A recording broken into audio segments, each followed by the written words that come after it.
Dimanche 12 avril 2026. Voilà, donc soit une semaine, jour pour jour, après la fête de Pâques. Voilà, vous savez que dimanche dernier, c'était le dimanche 5 avril, et nous avons célébré sur nos paroisses, dans nos temples, Jésus-Christ ressuscité. Une semaine après, nous sommes donc dimanche 12 avril, et la Ligue pour la lecture de la Bible nous invite autour de la parole de Dieu pour la méditation. Voilà, je voudrais sans plus tarder faire un coucou, un salut particulier à une dame, une sœur du ministère. Voilà, on l'appelle Maman Mo Chantal. Voilà, elle s'appelle Mo Chantal, mais nous on l'appelle Maman Mo Chantal. Voilà, c'est l'assistante, du directeur général de Espérance TV. C'est une grande chanteuse et puis une danseuse aussi. Hein. On l'a vu à la fête de Pâques dans son assemblée. Waouh, elle dansait, elle louait le Seigneur.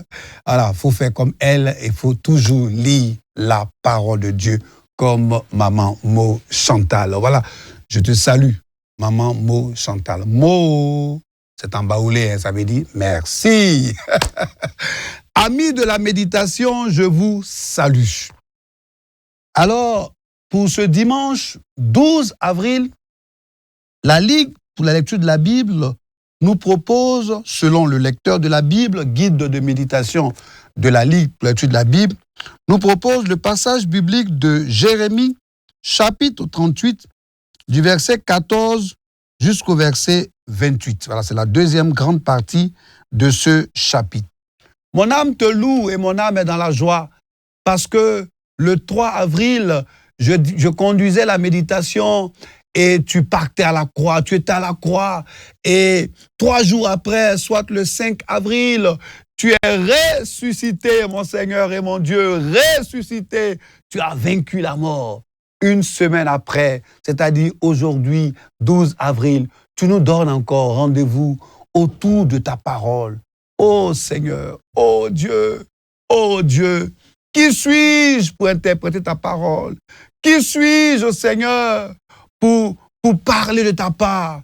Je ne sais rien, je ne vaux rien, mais Seigneur, c'est par pure grâce que tu permets que je puisse conduire cette méditation. Je m'attends à toi, je voudrais que tu me soutiennes davantage. Béni sois-tu, au nom de Jésus-Christ. Amen. Voilà, j'espère que vous avez votre Bible. Moi, je vais méditer avec la Bible version Louis II 1910. Et j'espère aussi que vous avez votre lecteur de la Bible, qui est le guide de méditation de la Ligue pour la lecture de la Bible. Jérémie chapitre 38, verset 14. Le roi Sédécias envoya chercher Jérémie, le prophète, et le fit venir auprès de lui dans la 3e entrée de la maison de l'Éternel.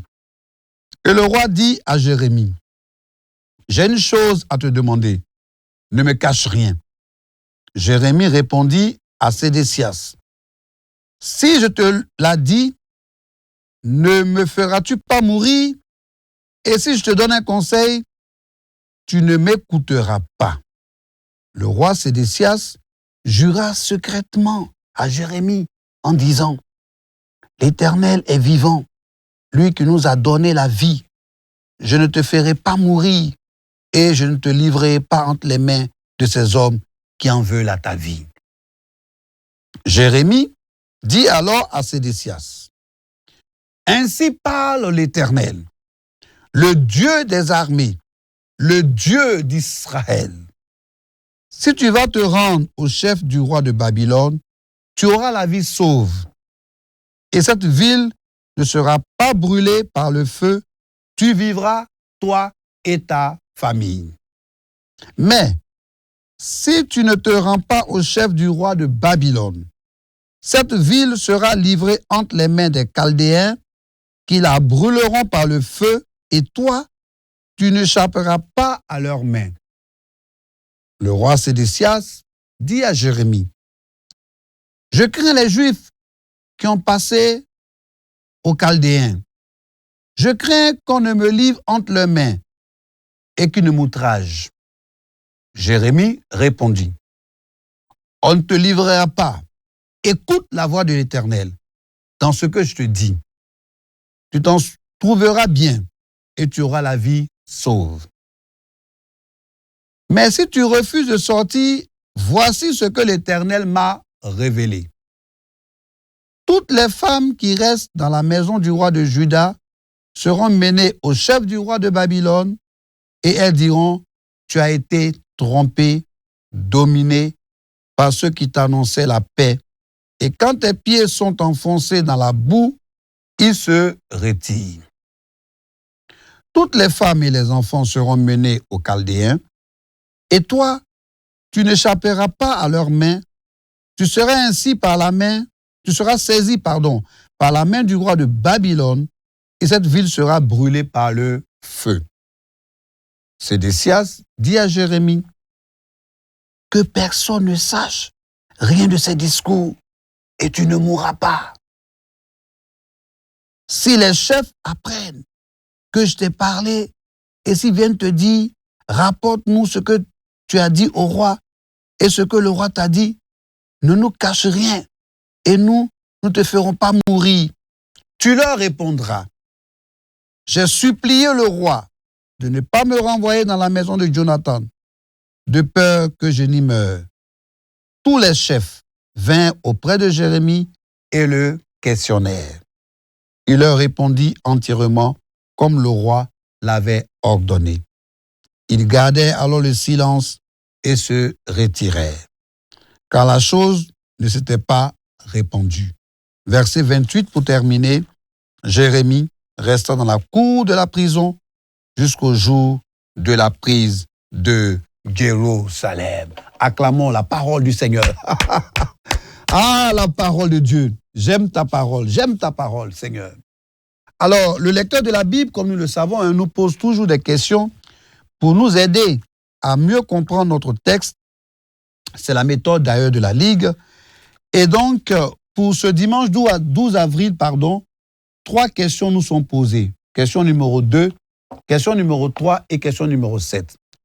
Je peux donner comme titre à cette méditation la dernière entrevue entre le prophète et le roi Sédécias. Si vous prenez des notes, la dernière entrevue entre le prophète et le roi Sédécias.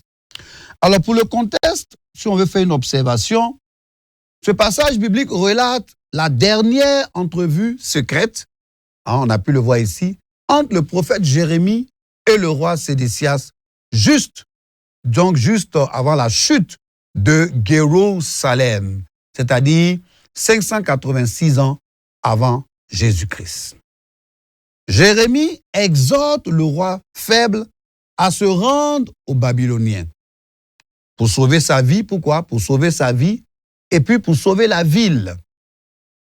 Le prophète avertit que la désobéissance entraînera la destruction totale et la déportation de sa famille.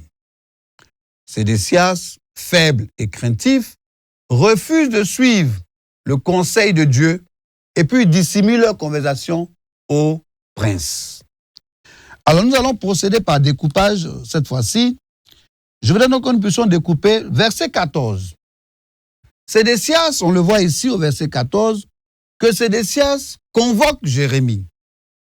Il lui montre qu'il cherche la direction de Dieu malgré sa soumission au prince. Donc, on a utilisé ici, on a vu que c'est par la troisième entrée, la troisième porte. La troisième entrée suggère un lieu secret. C'est un lieu secret. Donc, probablement à l'abri des regards des officiels et il jure de ne pas le tuer, cherchant à connaître la vérité de la part de Dieu. Alors, du verset 15 jusqu'au verset 16, on le voit ici, verset 15 jusqu'au verset 16, Jérémie craint d'abord pour sa vie. Ah, c'est normal, on va dire ça comme ça. Hein. Nous tous aussi, on craint pour notre vie, quelquefois. Hein. Jérémie craint d'abord pour sa vie. Il sait l'influence des princes. Donc, Sédécias jure de ne pas le tuer. Mais ce serment est entaché par la faiblesse de caractère du roi qui craint plus les hommes que Dieu. Si vous prenez des notes, on voit qu'il craint plus les hommes qu'il ne craint Dieu. Et du verset 17 jusqu'au verset 18, donc verset 17 jusqu'au verset 18, c'est le cœur du message divin. La soumission aux Babyloniens est la seule voie de survie. La soumission aux Babyloniens est la seule voie de survie. La résistance, si on veut résister, est synonyme de quoi? De la mort, de la ruine pour la ville. Donc, une perspective que Sédécias refuse par orgueil et aussi par peur. Et du verset 19 jusqu'au verset 20, Sédécias avoue sa peur des Juifs déjà déportés. Il le dit, ceux qui sont passés aux Chaldéens. Donc, il avoue sa peur, ceux qui sont passés aux Chaldéens. Il craint d'être humilié par eux. Donc, Jérémie insiste. La désobéissance mènera à la ruine, à la chute, le feu et même la captivité de sa famille. Tandis que l'obéissance va faire quoi? L'obéissance va le sauver. L'obéissance le sauvera. Et du verset 21 jusqu'au verset 23, Jérémie prophétise une humiliation ironique. Les femmes de la maison royale déporteront en chanson la lâcheté de Sédécias, abandonné par ses conseillers, ici on dit ses amis, qui l'ont fait quoi? Ils l'ont trompé. Il prédit la capture du roi, la mort de sa famille et l'incendie de la ville. Quant au verset 24, jusqu'au verset 24, donc 24, jusqu'au verset 26, Sédécias dit à Jérémie que personne ne sache rien. Verset 26, tu leur répondras. Sédécias, terrifié, demande le silence. Il demande le silence. Et puis complote un mensonge avec Jérémie pour tromper les princes. Donc, il justifie leur rencontre par une supplication pour ne pas mourir en prison. Sédécias ordonne à Jérémie, on le voit ici, verset 26,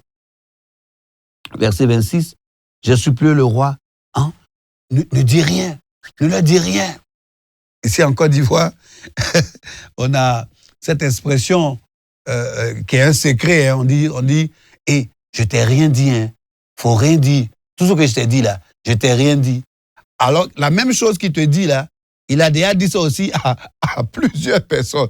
Il t'a dit, ça reste entre nous, ça reste entre nous. Je t'ai rien dit. J'ai bâillé, je n'ai pas parlé, j'ai bâillé. Je t'ai rien dit. Mais à la vérité, ici, il dit la même chose à plusieurs personnes. Donc finalement, lui-même, il colporte ce qu'il veut en secret et il dit c'est un secret. On appelle ça secret d'Africain. Et puis, du verset 27 jusqu'au dernier verset 28, verset 27, tous les chefs, ici, donc tous les chefs vinrent auprès de Jérémie et le questionnèrent. Il leur répondit entièrement. Verset 28, Jérémie resta dans la cour. Les princes interrogent Jérémie qui obéit à la directive de sécurité du roi. Les princes se contentent de cette fausse version et le laissent tranquille. Donc Jérémie reste en captivité dans la cour de la prison jusqu'à la chute et la prise de la ville de Jérusalem. Voilà. Donc, on a découpé vraiment verset par verset, au groupe de versets. Quel enseignement ce passage nous donne? Alors, moi, je peux dire que l'enseignement majeur de Jérémie, chapitre 38, du verset 14 jusqu'au verset 28, se résume en quelques points. Premier point, la souveraineté de Dieu suit la politique. la souveraineté de Dieu sur la politique. Jérémie annonce au roi Sédécias que la reddition, Koudou, ça veut dire quoi? Reddition, là, ça veut dire l'acte de se rendre, ça veut dire d'abandonner un combat.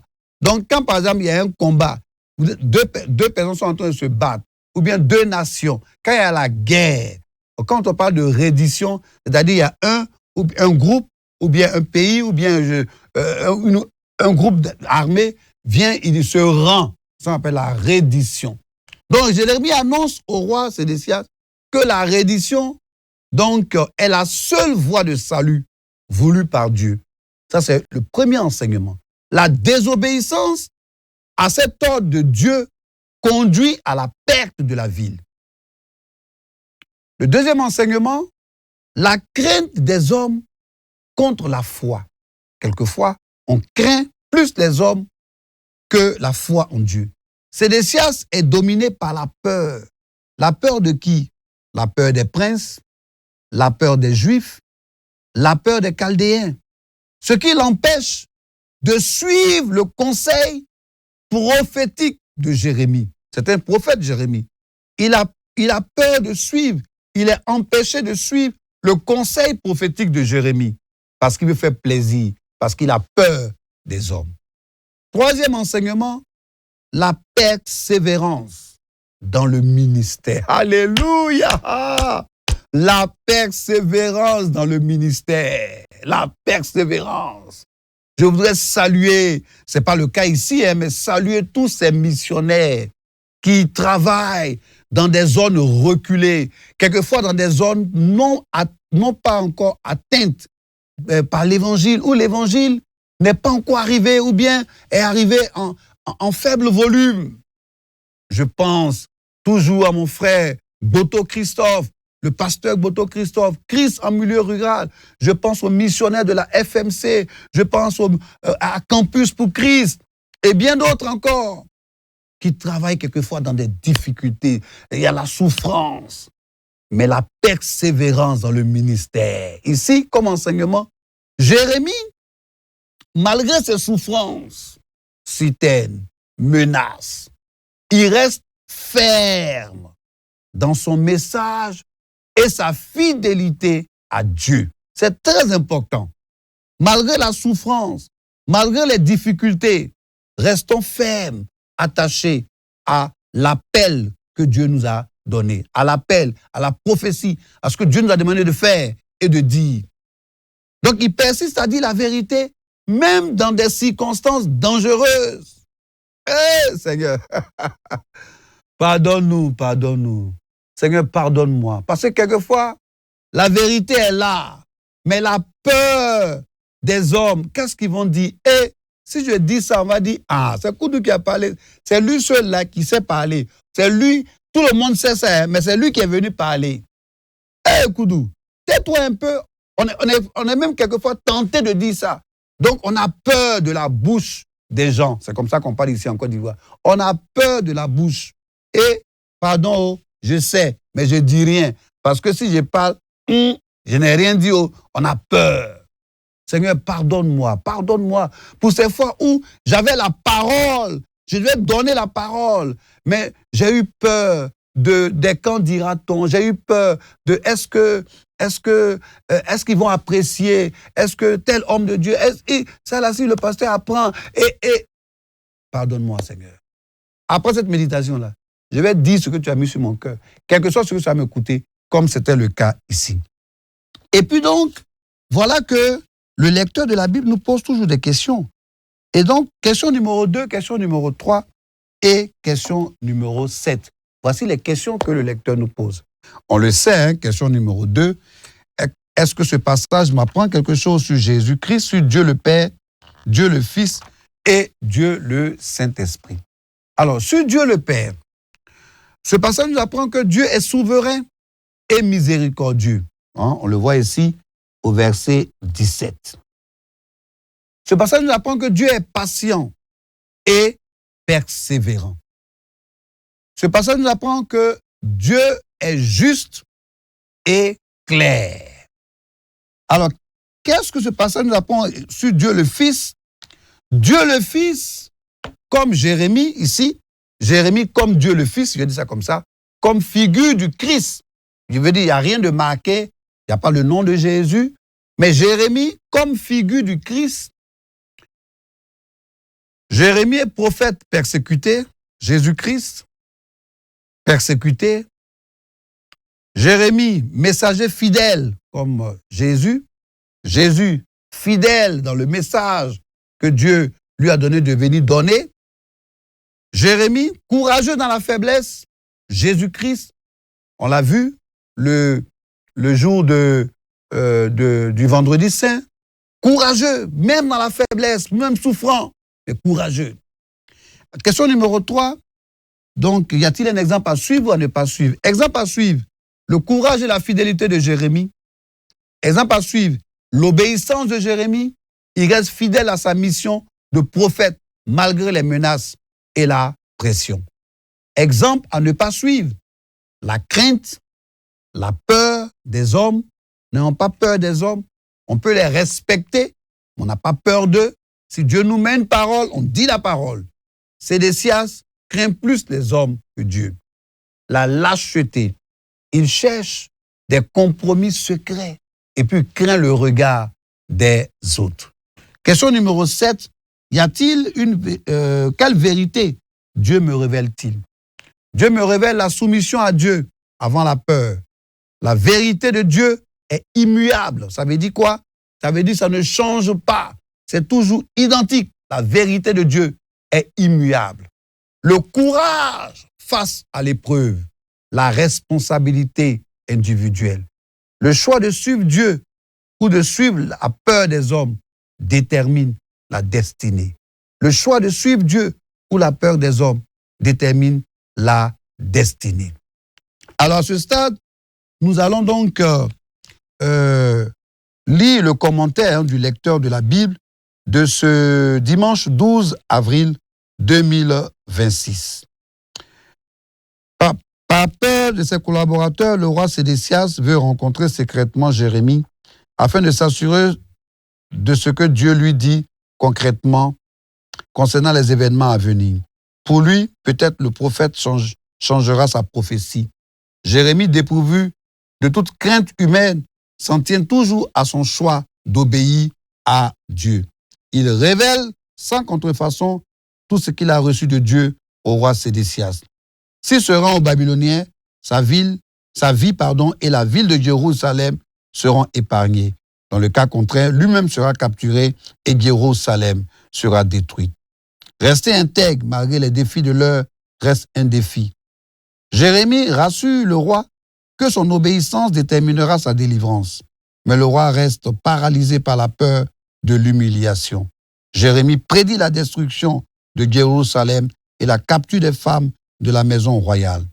Sédécias craint que les Juifs déjà capturés par Babylone ne se moquent de lui s'il se rend. La crainte de Dieu doit prévaloir sur la crainte des hommes et l'humilité primer sur l'orgueil. L'obéissance à Dieu demande beaucoup de courage, de détermination, surtout lorsque la pression des autres et l'orgueil entrent en jeu. Je te loue, Seigneur, je te bénis pour ta parole. Pardonne-moi pour ces fois où j'ai eu peur des hommes. J'ai eu peur des qu'en dira-t-on. J'ai eu peur, Seigneur, je te demande pardon. Les téléspectateurs et ceux qui nous suivent aussi via d'autres canaux, nous te demandons pardon. Donne-nous la force et le courage de dire des choses, de dire ce que tu nous dis de dire, quelle que soit l'adversité, quelles que soient les épreuves. Que ton nom soit béni pour cette méditation. Donne-nous la force de la mettre en pratique au nom de Jésus-Christ. Amen. Voilà, si vous nous prenez en marche, nous méditons Jérémie chapitre 38, du verset 14 jusqu'au verset 28. Voilà, donc les questions que le lecteur nous pose, question numéro 2, question numéro 3 et question numéro 7. Demandons au Seigneur de nous donner le courage de dire la pensée, la prophétie de Dieu, malgré les adversités. À demain pour une autre méditation. Shalom!